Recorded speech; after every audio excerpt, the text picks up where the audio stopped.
Good morning, esteemed adjudicator and my fellow debaters. My name is Anugrah Zahira, and I speak on behalf of the affirmative side on the motion that state this House would give social service and skill training for gambling offenders rather than imprisonment. Imagine if 2.37 million in Indonesia suddenly disappeared from the workforce. What's happened to this 2.37 million in Indonesia? Currently, gambling is widespread in Indonesia, especially in this digital era where gambling can be easily accessed through online applications and websites. The Financial Transaction Report and Analysis Center report that approximately 2.37 million Indonesian citizens from various social backgrounds have fallen into online gambling addictions. Law enforcement in Indonesia currently handles this through criminal penalties according to the Criminal Code and ETE law. Let me present our position as the affirmative side of this motion through three key arguments. The majority of gambling offenders are men who serve as the breadwinner of their families. According to 2025 data from addictionhealth.com, men experience gambling addiction at twice the rate of women. When these individuals are imprisoned, it's not only the offender who suffer consequence, but also the family left behind, especially wife and children who lose their primary source of income.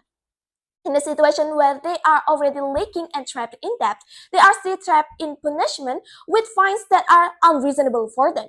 Article 33 on the Criminal Code regulates the crime of gambling. The penalty is a maximum of 10 years imprisonment or a maximum fine of 25 million rupiah. This situation creates the potential for additional social problems. I fully support these motions because through rehabilitation involving skill training and social service, offenders can be empowered to contribute positively again to their families and communities. Beyond the impact on families, we must remember that offenders also have human rights. From a human rights standpoint, every person deserves a second chance to improve themselves rather than having their life opportunities immediately cut off through imprisonment.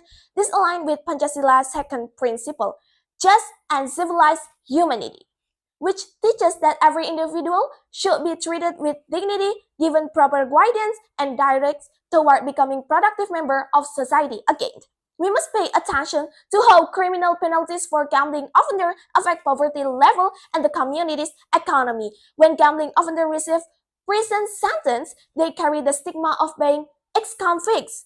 The stigma make it difficult for them to be accepted back into the society, let alone find decent employment too.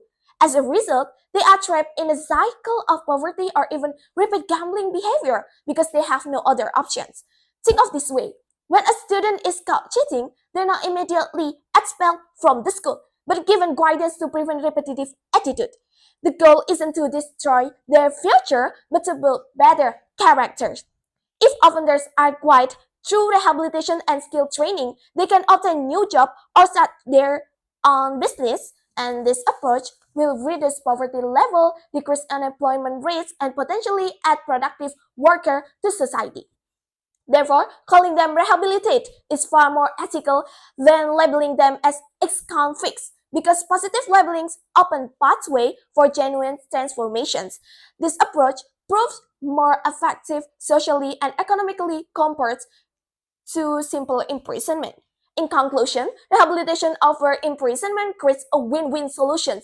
It preserves family, respects human dignity, and contributes to economic growth while addressing the root cause of gambling addiction. Thank you. That's all for me.